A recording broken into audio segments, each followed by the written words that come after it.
देखो भाई, minimum wages act की लास्ट 2 क्लास हमने कर चुके हैं। पहली क्लास में हमने समझा था इंट्रोडक्शन, उसकी नेचर, पर्पस, ऑब्जेक्टिव और उसकी कुछ इंपॉर्टेंट डेफिनेशंस। दूसरी क्लास में हमने समझा था कि भाई ए पार्ट वेज स्ट्रक्चर क्या होता है। आज की क्लास में हम बी पार्ट समझेंगे, constitutional validity of minimum wages act.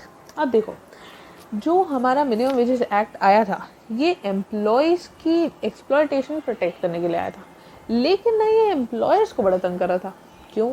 Employers को नुकसान हो रहा था, उनको लॉस हो रहा। वैसे टेक्निकली तो लॉस नहीं हो रहा था, लेकिन वो पहले जो एक्सप्लॉयटेशन करके पैसे बचा लेते थे, अब क्योंकि मिनिमम वेजेस एक्ट आ गया था तो उनके पैसे जा रहे थे, तो उस सेंस में उनको लॉस हो रहा था।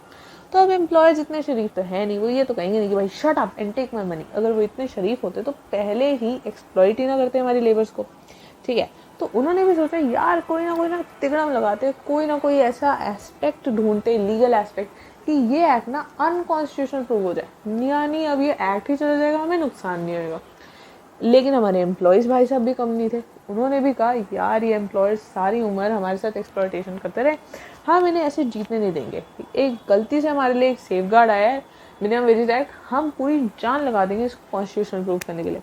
तो आज की क्लास में हम दोनों एस्पेक्ट समझेंगे कि भाई एम्प्लॉयर्स ने ऐसे क्या ग्राउंड्स रखे थे उसको अनकॉन्स्टिट्यूशनल प्रूव करने के लिए, और एम्प्लॉयज़ ने क्या ग्राउंड्स रखे थे उसको कॉन्स्टिट्यूशनल प्रूव करने के लिए। और क्योंकि ये एक्ट आज भी वैलिड है, यानी एम्प्लॉय जीते थे, ये एक्ट कॉन्स्टिट्यूशनल है, तो ऐसे उन्होंने क्या ग्राउंड्स रखे थे कि उसके अनकॉन्स्टिट्यूशनल ग्राउंड्स को खारिज कर दिया गया था। तो चलो बच्चों, आज की क्लास शुरू करते हैं। देखो, अगर कॉन्स्टिट्यूशनल वैलिडिटी का क्वेश्चन बनता है तो पहले तो ऑब्जेक्ट डल जाएगा, ऑब्जेक्ट जो कि हम लास्ट क्लास में कर चुके हैं। फिर इसकी एप्लीकेबिलिटी सेक्शन 1 के हिसाब से minimum wages act whole of India यानी इंक्लूडिंग जम्मू एंड कश्मीर में लगता है। नेक्स्ट आता है इसकी कॉन्स्टिट्यूशनल वैलिडिटी। देखो, कॉन्स्टिट्यूशनल वैलिडिटी के टाइम ये 5 आर्टिकल्स उठे थे। पहला था तुम्हारा 19(1) ऑफ इंडियन कॉन्स्टिट्यूशन, फिर 14, उसके बाद तुम्हारा 19(6), 23 एंड तुम्हारा 43। ठीक है, ये टोटल 5 आर्टिकल्स उठे थे। ये उठाए थे एम्प्लॉयर्स ने और ये 3 उठाए थे एम्प्लॉई ने। ठीक है, अब सबसे पहले समझते हैं आर्टिकल 19(1) क्या कहता है। देखो, 19(1) कहता है कि भाई freedom of trade and practices. ठीक है, मतलब हम कोई भी प्रोफेशन, कोई ट्रेड प्रैक्टिस, कोई भी बिजनेस अपना स्टार्ट कर सकते हैं और उसमें गवर्नमेंट की इंटरफेरेंस, स्टेट की इंटरफेरेंस नहीं होनी चाहिए। ठीक है, एक्सेप्ट मतलब तुमने किसी में मोनोपोली वगैरह लगाई है, उसमें हम छेड़छाड़ नहीं करेंगे, तुम हमारे में छेड़छाड़ नहीं करोगे। ठीक है, लेकिन ये जो तुम मिनिमम वेजेस एक्ट लगा रहे हो कि भाई ये कम से कम इतनी वेज देनी पड़ेगी, तो तुम हमारा ये जो फंडामेंटल राइट है, हमारा ये जो आर्टिकल है, इसके तुम वॉयलेट कर रहे हो। हेंस ये वाला जो मिनिमम वेजेस एक्ट है ये अनकॉन्स्टिट्यूशनल है। ठीक है, ये बात कही हमारे एम्प्लॉयर्स ने। अब मैंने कहा था कि एम्प्लॉयज़ भी हमारे चुप नहीं रहेंगे, तो उन्होंने सहारा लिया आर्टिकल 19(6) का। एम्प्लॉयज़ ने कहा कि भाई ठीक है, ये जो मिनिमम वेजेस एक्ट है 19(1) का जो freedom of trade and business है उसका कुछ हद तक उसमें इंटरफेयर कर रहा है टू सम एक्सटेंट, लेकिन एक चीज तुम बड़ी इंपॉर्टेंट भूल रहे हो कि 19(1) is not an absolute right. ये एब्सोल्यूट राइट नहीं है, यानी कि जो 19(6) में जो इसमें रिस्ट्रिक्शंस इम्पोज्ड हैं कि भाई अगर जनरल इंटरेस्ट के लिए, पब्लिक वेलफेयर के लिए है तो 19(1) को कर्टेल करा जा सकता है। 19(6) में ये कहा गया था कि भाई जो general interest of general public, ठीक है, ये पब्लिक वेलफेयर के लिए ही बना है मिनिमम वेजेस एक्ट। ठीक है, तो यानी कि मिनिमम वेजेस एक्ट 19(6) से प्रोटेक्टेड है, उसको इम्यूनिटी मिली है 19(6) से, यानी कि ये अनकॉन्स्टिट्यूशनल नहीं, ये कॉन्स्टिट्यूशनल है, यानी कि 19(1) खारिज हो गया। समझ आई? 19(1) में इन्होंने कहा कि भाई freedom of trade and practice से ही इंटरफेयर कर रहा है हमारा, तुमने हमारा फंडामेंटल राइट मारा है। इन्होंने कहा कि भाई 19(1) is not an absolute right, 19(6) में उसमें रिस्ट्रिक्शंस दी हुई हैं और उसी के अंडर मिनिमम वेजेस एक्ट आता है, क्योंकि ये पब्लिक के वेलफेयर के लिए, जनरल पब्लिक के वेलफेयर के लिए, ठीक है। पहला आर्टिकल गया। दूसरा आता है आर्टिकल नंबर 14। इन्होंने कहा कि भाई जो आर्टिकल 14 जो कहता है राइट टू इक्वालिटी की बात करता है, वो कहता है कि यार मेरे दोस्त की फैक्ट्री बिहार में, ठीक है, उसको भाई अपने एम्प्लॉयर्स, सॉरी, मेरे दोस्त की फैक्ट्री बिहार में, उसको अपने जो एम्प्लॉयज़ हैं उसको ज़रा सी तनख्वाह देनी होती है। मेरे मुंबई में मेरे को भाई इतना क्यों देना पड़ रहा है? ये तो तुम राइट टू इक्वालिटी अगेंस्ट कर रहे हो, उस पर इतनी सी बर्डन डालो है, मेरे पे यार इतना बोझ डालो है, ठीक है। तो आर्टिकल 14 राइट टू इक्वालिटी के तुम अगेंस्ट चल रहे हो, ठीक है। अब इसमें एम्प्लॉयज़ भाई साहब ने क्या कहा कि भाई जो तुम्हारी वेजेस ये डिफर कर रही है ना, उसका ये रीज़न है कि ये जो वेजेस हैं ये डिपेंडेंट होती हैं ऑन अदर फैक्टर्स। अब वो अदर फैक्टर्स कौन से थे? कॉस्ट ऑफ लिविंग हमने जो करा था, ठीक है। उसके बाद इंडस्ट्रियल कैपेसिटी टू पे, ठीक है, कंजम्पशन पैटर्न्स, इन सब पे डिपेंडेंट होने की वजह से मेरे जीनियस वेजेस अलग अलग हैं। अगर आर्टिकल 14 EBL की बात करता है तो आर्टिकल 14 EPL यानी इक्वल प्रोटेक्शन अंडर लॉ की भी बात करता है। EPL क्या होता है कि भाई equal should be treated equally. अब भाई बिहार में कम कॉस्ट ऑफ लिविंग है तो वहाँ कम वेज है। मुंबई तू जहाँ काम कर रहा है वहाँ इतनी भाई कॉस्ट ऑफ लिविंग इतनी ज़्यादा है, तो उसके हिसाब से उसकी वेज भी ज़्यादा ही देनी पड़ेगी ना तेरे को, ठीक है। तो आर्टिकल 14 के अंडर ये चीज़ प्रोटेक्टेड है। तूने गलत आर्टिकल उठाया और ये आर्टिकल कैंसिल हो गया। अब हमारे एम्प्लॉयर्स के दोनों ही आर्टिकल कैंसिल हो गए, ठीक है, और 19(6) भी हमने समझ लिया, ठीक है। अब हमारे कौन से दो आर्टिकल बचते हैं? 23 और 43। सबसे पहले समझते हैं 23 फोर्स्ड लेबर के बारे में बात करते हैं। सुप्रीम कोर्ट ने अपने केस में कहा था, डोंट वरी, ये जो केसेस वगैरह हैं ये मैं आगे जब मैं नोट्स प्रोवाइड करती हूँ at the end of the class उसमें आपको मिल जाएंगे। अगर आप मेरे से न्यू हो तो आपको पता नहीं होगा, her at the end of the class में नोट्स प्रोवाइड करती हूँ, पॉज करके आराम से आप ले लेना, ठीक है। देखो आर्टिकल 23 में सुप्रीम कोर्ट ने कई केसेस में ये कहा था कि भाई